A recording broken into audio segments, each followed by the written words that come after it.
நம்ம சிவம் துபே அவர் விரிச்ச வலையில் மொத்தமாக கூண்டோட சிக்கின ஆஸ்திரேலியா அணி. முக்கியமாக யாருமே எதிர்பாராத 17வது ஓவரில் நம்ம தமிழக பிளேயர் இந்த ஆட்டத்தினுடைய மொமெண்டமையுமே ஆஸ்திரேலியா பிளேயர்கள் யாருமே சத்தியமாக எதிர்பார்க்காத அளவுக்கு கம்ப்ளீட் மேட்சை நம்ம தமிழக பிளேயர்கள் இந்த ஆட்டத்தில் அடியோட மழைத்திருக்காங்க. இதன் காரணமாக ஆஸ்திரேலியா அணி அவங்க வாழ்நாளில் ஆஸ்திரேலியா மண்ணில் எதிர்பார்க்காத மோசமான அவமானத்தை இன்றைய 4th T20 மேட்ச்சில் சந்திச்சிருக்காங்க. அது மட்டும் இல்லாமல் ஓவராலாக யாருமே எதிர்பார்க்காத பல பற்றி எரியக்கூடிய சம்பவங்கள் இந்த மேட்ச்சில் அங்கங்கே நிறைய ட்விஸ்ட் அண்ட் டர்ன் சம்பவங்கள் இந்த 4th T20 மேட்ச்சில் இன்னைக்கு நடந்திருக்கு. அது எல்லாமே என்னென்ன அப்படின்னு தெளிவாக டீட்டெயிலாக இந்த வீடியோவில் இப்போ பார்த்துடலாம். அதாவது இன்னைக்கு குயின்ஸ்லாந்து கிரிக்கெட் ஸ்டேடியத்தில் கண்டிப்பாக ஜெயிச்சே ஆகணும் அப்படிங்கிற ப்ரெஷர் கட்டாயத்தோடு தான் நம்ம இந்தியா ஆஸ்திரேலியா இரண்டு அணிகளுமே விளையாடுறாங்க. ஏன்னா ஃபர்ஸ்ட் மேட்ச் ட்ரா, அடுத்து இரண்டாவது ஆட்டம் ஆஸ்திரேலியா ஜெயிக்கிறாங்க, மூன்றாவது ஆட்டம் நம்ம இந்தியா ஜெயிச்சிட்டாங்க. இந்த நான்காவது அஞ்சாவது ஆட்டம் ஜெயிக்கிற அணி கப்பை கைப்பற்றுவாங்க. அப்படிங்கிறதால இரண்டு அணிகளுமே கண்டிப்பாக ஜெயிக்க வேண்டிய கட்டாயத்தோடு தான் இன்னைக்கு நம்ம இந்தியா இந்த மேட்சை ஆஸ்திரேலியா அணிக்கு எதிராக விளையாட துவங்கியிருக்காங்க. ஆனால் இந்த மேட்ச்லையுமே பார்த்தீங்கன்னா நம்ம சூரியகுமார் யாதவ் அவரால் டாஸ் ஜெயிச்சு அவரால் நினச்ச டிசிஷனை எடுக்க முடியல. ஆனால் உஷாரா ஆஸ்திரேலியா அவங்க டாஸ் ஜெயிச்சு நம்ம இந்தியாவை அவங்க பேட்டிங் பண்ண வச்சுட்டாங்க. இப்படி இருக்க அபிஷேக் சர்மா அதே போல் சுப்மன் கில் ரெண்டு பேருமே இந்திய அணியின் ஓப்பனராக வராங்க. இதில் இன்னைக்கு கில் அவர் விளையாண்ட பேட்டிங் சத்தியமாக கில் அவர் மேலே இருந்த அந்த கொஞ்சம் நஞ்ச விருப்பை கூட பார்த்தீங்கன்னா கில் அவருக்கு எடுத்துக்கிற மாதிரி ரொம்ப ஸ்லோவான இன்னிங்ஸ் தான் கில் அவர் விளையாண்டார். அதே போல் அபிஷேக் சர்மா கொஞ்சம் சுமாராக முன்ன பின்ன அவர் விளையாண்டாலும் 21 பந்துக்கு 28 ரன்கள் அடித்து ஒரு நல்ல ஸ்டார்ட்டை நம்ம இந்தியாவுக்கு கொடுத்தாரு. அதே போல் திடீர்னு இன்னைக்கு சிவம் துபே அவரை மூன்றாவது பேட்ஸ்மேனாக இறக்கி விட்டாங்க. எதுக்காக இந்த பிளான் அப்படிங்கிறது தெரியல. ஆனாலுமே ஒரு 6-4 அடித்தார். 18 பந்துக்கு 22 ரன் மட்டுமே கில் அவரால் எடுக்க முடிஞ்சுது. அடுத்ததாக வந்த சூரியகுமார் யாதவ் அவர் 200 ஸ்ட்ரைக் ரேட்டில் என்னதான் விளையாண்டாலும் 10 பந்துக்கு 20 ரன்கள் மட்டுமே சூரியகுமார் யாதவ் அவரால் எடுக்க முடிஞ்சுது. ஆனாலுமே திடீர்னு அந்த நேரத்தில் உள்ள வந்த அக்ஷர் பட்டேல் நம்ம இந்திய அணியின் ரன் ரேட்டை குறைய விடாமல் கிடுகிடுன்னு ஸ்கோரை உயர்த்திக்கிட்டே இருந்தார். அதே போல் அடுத்ததாக வந்த திலக் வர்மா, பெரிதும் எதிர்பார்க்கப்பட்ட வந்த திலக் வர்மா 5 ரன்னுக்கு அவுட் ஆகிட்டார். சிட்டிஷ் சர்மா கூட 3 ரன் தான் எடுத்தார். ஆனாலுமே நம்ம வாஷிங்டன் சுந்தர் கடைசி நேரத்தில் இந்திய அணியின் ஸ்கோர் கொஞ்சம் உயரத்துக்கு 6-4 எல்லாமே அடித்து 12 ரன்னாக எடுத்து உயர்த்தி விட்டார். ஆனாலுமே இந்திய அணியின் அந்த விக்கெட்டை சரிவில் இருந்து காப்பாற்ற முடியல. அக்ஷர் பட்டேல் ஒரு 21 ரன் கடைசி நேரத்தில் அவர் எடுத்து கொடுத்ததால 20 ஓவருக்கு நம்ம இந்தியா தடுமாறி சுமாரான ஸ்கோர் அப்படின்னு தான் சொல்லணும், 167 ரன்கள் மட்டுமே எடுத்தாங்க. ஸோ ஆஸ்திரேலியா அணி அவங்க சொந்த மண்ணு அவங்களுக்கு எதிராக 167 இந்த ரன் எல்லாமே கண்டிப்பாக ஆஸ்திரேலியா அணி அவங்கள பொறுத்த வரைக்கும் ஜுஜூபி ரன் இது அப்படின்னு தான் சொல்லணும். அந்த மாதிரி தான் ஆஸ்திரேலியா அணிக்கு எதிராக இந்த சுமாரான ஸ்கோர் தான் நம்ம இந்தியா எடுத்திருந்தாங்க.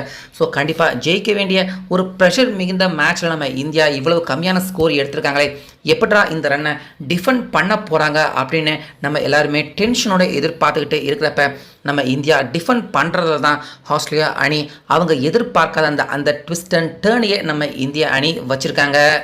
ஸோ இதில் ஃபஸ்ட்டு பும்ரா அதே போல் ஹர்ஷ்தீப் சிங் ரெண்டு பேருமே மாற்றி ஓவர் வீசியிருக்காங்க. ஆனாலுமே 2 பேரால் விக்கெட் எடுக்க முடியல.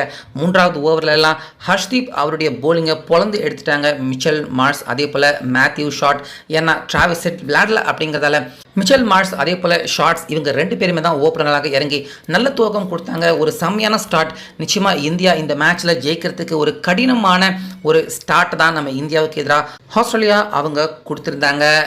இன்னும் ஒரு கட்டத்தில் எல்லாம் பார்த்தீங்கன்னா 67 ரன்னுக்கு வெறும் ஒரே ஒரு ரன்னை மட்டுமே இழந்த ஆஸ்திரேலியா அணி நிச்சயமாக இந்த மேட்ச்சில் அவங்க ஜெயிக்கிறதுக்கான வாய்ப்பு நல்லாவே இருக்குது அப்படின்னு எல்லாருமே நினைக்கிற மாதிரி தான் மேட்ச் போயிட்டு இருந்தது. ஸோ அப்போ தான் பார்த்தீங்கன்னா கரெக்டாக 5வது ஓவரில் விக்கெட்டை எடுத்து அக்ஷர் பட்டேல் இந்திய அணிக்கு ஒரு நல்ல மொமெண்டமாக ஏற்படுத்தி கொடுத்தாரு. ஆனால் அதுக்கப்புறமா நம்ம வருண் சக்கரவர்த்தி, அக்ஷர் பட்டேல் இன்னும் நிறைய பேர் பந்து போட்டு பார்த்தாங்க. ஆஸ்திரேலியா அணியின் விக்கெட் சரிவை எடுக்க முடியல. ஸோ அந்த நேரத்தில் தான் பார்த்தீங்கன்னா நம்ம சிவம் துபே கரெக்டாக உள்ளே வந்தார். ஆஸ்திரேலியா அணிக்கு எதிராக அவர் விரிச்ச வலை இந்த மேட்ச்சில் நல்லாகவே செம்மையாகவே ஒர்க் அவுட் ஆச்சு அப்படின்னு தான் சொல்லணும். ஏன்னா சிவம் துபே அவரை பொறுத்த வரைக்கும் பால் பயங்கரமாக ஸ்பீடாக போடுவார், லைன் அண்ட் லென்த் போடுவார் அப்படின்லாம் கிடையாது. ஒரு சுமாரான போலர் தான் சிவம் துபே அப்படிங்கிறது நம்ம எல்லாருக்குமே தெரியும்.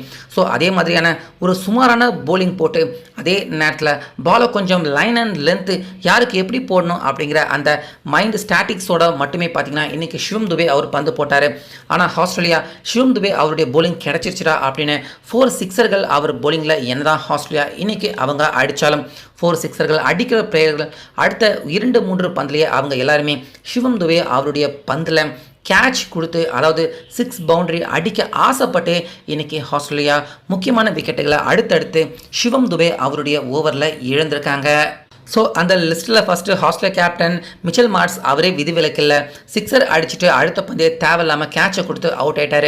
அதே போல் அதிரடி கொடூர அரக்கனான டிம் டேவிட் அவர் கூட சிவம் துபே அவருடைய ஓவரில் கேட்சை கொடுத்து அடிக்க ஆசைப்பட்டு அவுட் ஆகி வெளியேறினார். அந்த இடத்துலையே சிவம் துபே அவர் விரித்த வலை முக்கியமான விக்கெட்டுகள் எல்லாமே பொட்டுன்னு மிடில் ஓவர்களில் ஆஸ்திரேலியா அணி ரன்னை உயர்த்த முடியாமல் அவங்களுடைய விக்கெட்டுகளை இழந்துக்கிட்டே இருந்தாங்க.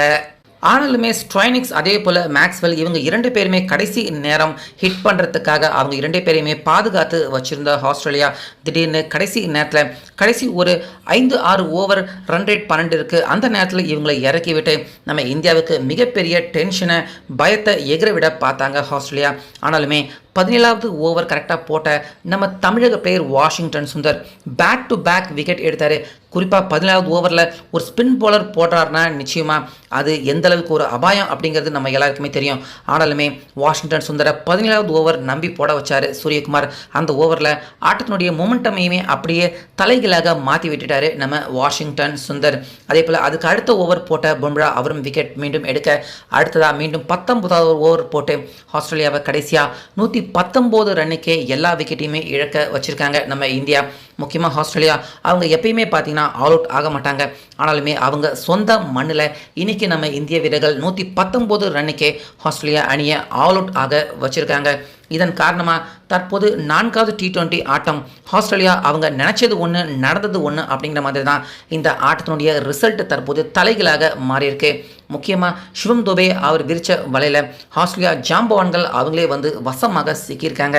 அதே போல் நம்ம தமிழக பிளேயர் வருண் சக்கரவர்த்தி கரெக்டாக அவர் மேக்ஸ்வெல் அவருடைய விக்கெட்டை கடைசி பந்தில் இன்றைக்கி அவர் வீசின கடைசி பந்தில் மேக்ஸ்வெல் அவருடைய விக்கெட்டை வீழ்த்தி ஒரு நல்ல விக்கெட் சரிவை நம்ம இந்தியாவுக்கு ஏற்படுத்தி கொடுத்தாரு.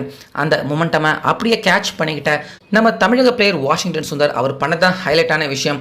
17வது ஓவர் 19வது ஓவரில் கம்ப்ளீட்டாக ஆஸ்திரேலியா அணி அவங்களுடைய அந்த எல்லா விக்கெட்டையுமே எடுத்து 119 ரன்னுக்கு ஆஸ்திரேலியா ஆல் அவுட் ஆயிருக்காங்க. நம்ம இந்தியா ஆஸ்திரேலியா அணியை அவங்க சொந்த மண்ணில் ஆல் அவுட் பண்ணியிருக்கிறது தற்போது ஒரு மிகப்பெரிய ரெக்கார்டாக பார்க்கப்படுது. அது மட்டும் இல்லாமல் 5 ஆட்டங்கள் கொண்ட இந்த T20 சீரீஸில் பின்தங்கி இருந்தாங்க நம்ம இந்தியா. ஏன்னா ஃபர்ஸ்ட் மேட்ச் ட்ரா, செகண்ட் ஆட்டம் ஆஸ்திரேலியா ஜெயிச்சிட்டாங்க, 3வது ஆட்டம் நம்ம இந்தியா ஜெயிச்சிருக்காங்க, இப்போ 4வது ஆட்டமும் இந்தியா ஜெயிச்சிருக்காங்க. அதனால் தற்போது இந்த கப்பை தொடர ஜெயிக்கிறதுக்கான அந்த வாய்ப்பு நம்ம இந்தியாவுக்கு மட்டுமே இருக்குது. கடைசி ஆட்டம் ஆஸ்திரேலியா ஜெயிச்சா வேணா இந்த தொடரை சமன் பண்ணலாம், ஆனால் ஆஸ்திரேலியா ஜெயிக்க முடியாது. நம்ம இந்தியா மட்டுமே தற்போது இந்த தொடரை ஜெயிக்கிறதுக்கான அந்த அருமையான அற்புதமான வாய்ப்பு நம்ம இந்தியாவுக்கு மட்டுமே கிடைச்சிருக்கு. அதனால் கடைசி ஆட்டம் எப்படி நடக்க போகுது அப்படிங்கிற உச்சக்கட்ட பரபரப்பு தற்போது ரசிகர்கள் நடுவில் ஏற்பட ஆரம்பிச்சிருக்கு அப்படின்னே சொல்லலாம். ஸோ நம்ம இந்தியா ஆஸ்திரேலியா அணி அவங்க எதிர்பார்க்காத பல சம்பவங்கள் ட்விஸ்ட் அண்ட் டர்ன் எல்லாமே இந்த மேட்ச்சில் நடத்தி ஒரு வழியாக ஆஸ்திரேலியா அணியை கிட்டத்தட்ட 48 ரன் வித்தியாசத்தில் தற்போது வைத்திருக்காங்க.